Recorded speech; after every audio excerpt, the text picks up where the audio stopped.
Hello, dear students. How are you? I hope you are okay. These days we keep with my subject. We keep with lesson 5. We have finished with all the information about didactic intervention, and today we are going to learn something about how to organize our physical education lessons and how to control and management in physical education lesson, about how organize, what about the communication. Okay.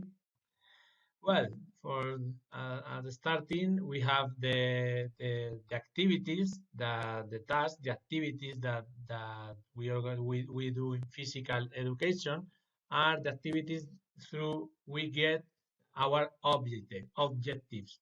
If you remember from first term, we talk about that we must follow the normative. Okay, we cannot do whatever we want. We must follow the LOMCE or the the educative law in that moment. Okay, what must I take into consideration, and in order to select one task or another, we must take into consideration our students, okay, their capacities and their motor experience. Okay, we must know which are the motor level of our student, their physical education learning experience. For example, imagine you are going to start practicing juggling malabares with your students, and the year before they learn about doing juggling. It had no sense. Okay. Next, we try to give the student the large number of motor experience. This is something that I repeat you in the first term. It's better if you give the students the large number of motor experience, not only practicing some sports, not only practicing some skills. It's better if you allow them to know a lot of sports, a lot of physical activities, a lot of games in order to increase their experience. Then, when in the future they will choose which sport practice or which activity to do. Okay. In our activities, we try to increase the participation and the cooperation. Okay, remember, I love cooperation. I prefer cooperative games instead of competitive games, or instead of everything with competition. This is something from the past. And it's better if you organize activities to motivate the students for exploring in order they they discover, they reach the motor answer to a motor problem. Remember from guide discovery, that kind of situations, instead of saying them what to do or how to do one exercise, is better if you give them freedom in order to practice. Okay. What about the physical education lesson? Okay, our lesson is not just activities. One activities with no sense or with no relation between one and the other. Is like the last step in our syllabus. Is the last step in our big plan in order to reach our objective. Okay, our tasks in physical education are planned. It's a planned process. Okay, we create them in order to have contents, objectives, and obviously to develop my students' skills. How have been the physical education lessons in the story? We changed a lot. For example, in the 50s, they did gymnastic exercises and competition. In the 60s, we include the Austrian natural gymnastics. You remember the exercises, jumping, all the students doing the same exercise. Okay, everybody is like physical training. Okay, physical education was like physical training that we can do in a gym. Gymnastics, then calm down. For example, in the 17th, we include the psychokinetic model. Okay, we include coordination exercises, breathing, and relaxation exercises. And finally, in the 80s and in the 90s, we have a physical education lesson with a warm up, main part, and cool down. This is something similar, real similar what we are doing now.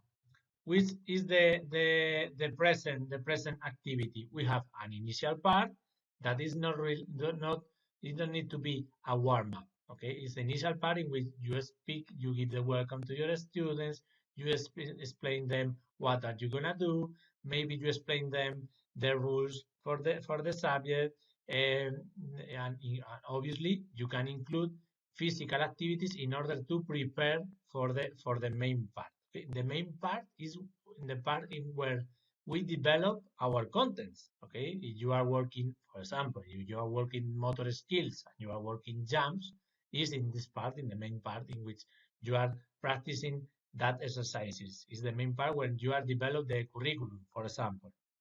And in this main part, obviously, is the high intensity part of the subject of the lesson. Sorry.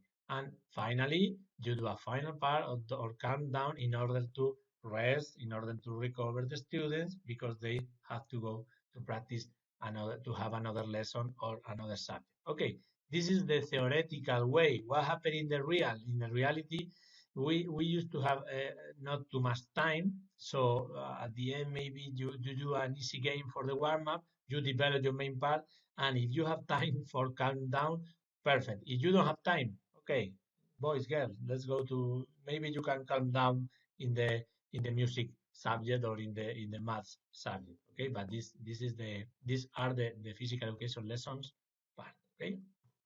Okay. What about physical education organization? Okay. When you organize your physical education lesson, you must take into consideration your students, which is the number of the students, how is their learning experience, how is the level. Okay. Also, the area is about where are we gonna do the exercises? Okay, where are you gonna do the exercises? In the sports hall? Are you gonna do the exercises in the sport court? Where are the facilities? Okay, can you do exercises in which they are gonna be on the floor? But maybe in the sport hall is okay, but maybe in the sports court is not the best area for practicing that exercise. Okay, time. This is very important. We should get the maximum activity time, maximum activity time. Why? Because we need our children need to practice. Our children need to do exercise. We have been seeing this fact in the during this outbreak about COVID. Okay, uh, children are the first that are going out for having a free time, having a moment for relax, to have a walk because they need to practice. So physical education is very important for them, and it's very important that you increase the physical activity time, not to have too many time waiting, working in rows, waiting for their time to play.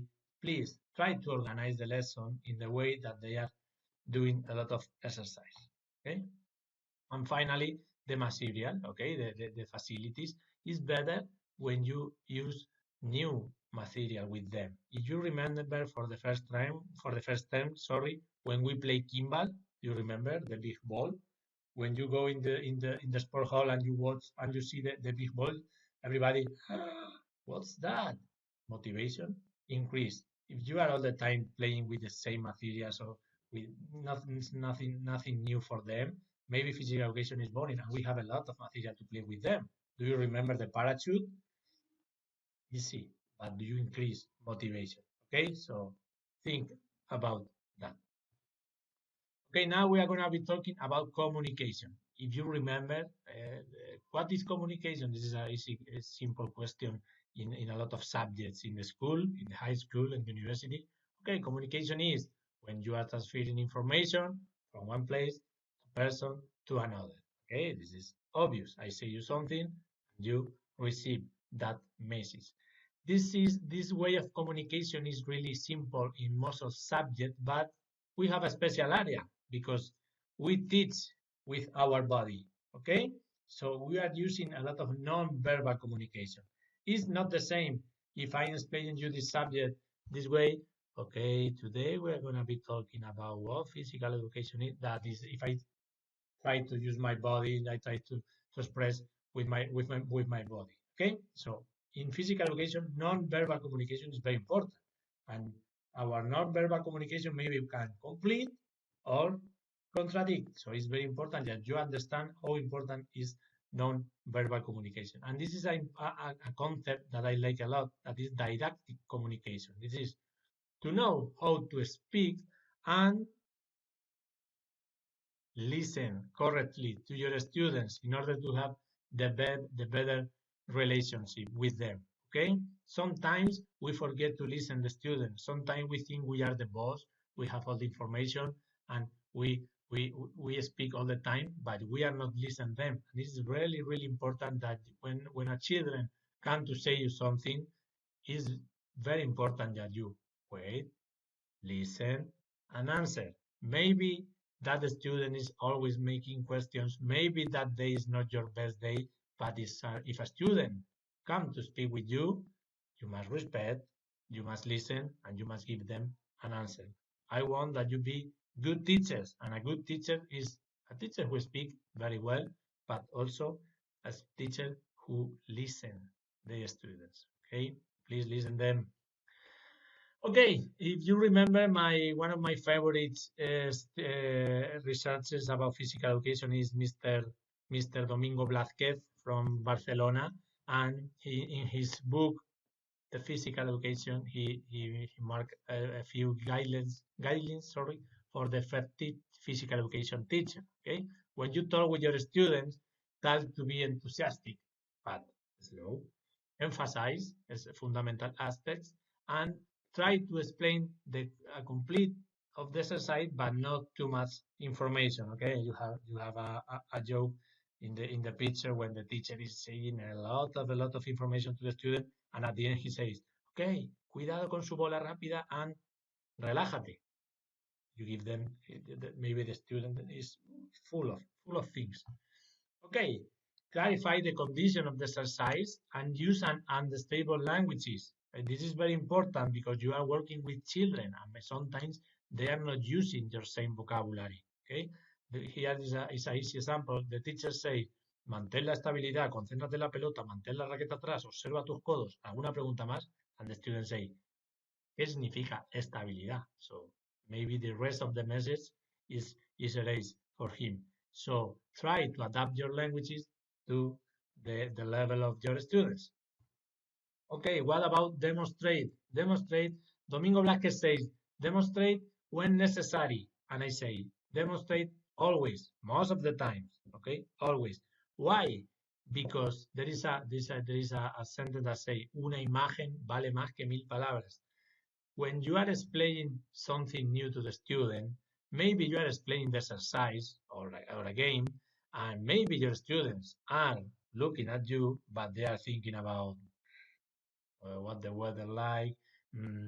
Tomorrow I'm gonna play Fortnite. I don't know. Students are students. Sometimes they are looking at you, but they are not listening to you. So it's very important. If you do a sample, they understand the exercise and you clarify the exercise for them. So most of the times include an example. Okay, when you do a sample, try to do the sample in the better position for them, not in the picture. Okay, with the students in your back, you are doing the exercise and nobody is looking at you. Okay, these are some of the guidelines. Okay, what happened in physical education? We have two or three phases in communication. You are explaining the exercise and you give the information to the student. Is information, taking into consideration the age of my students, doing it easy for them to understand, and the student do the exercise, the student motor response. Okay, imagine I explain you how to do a balance exercise.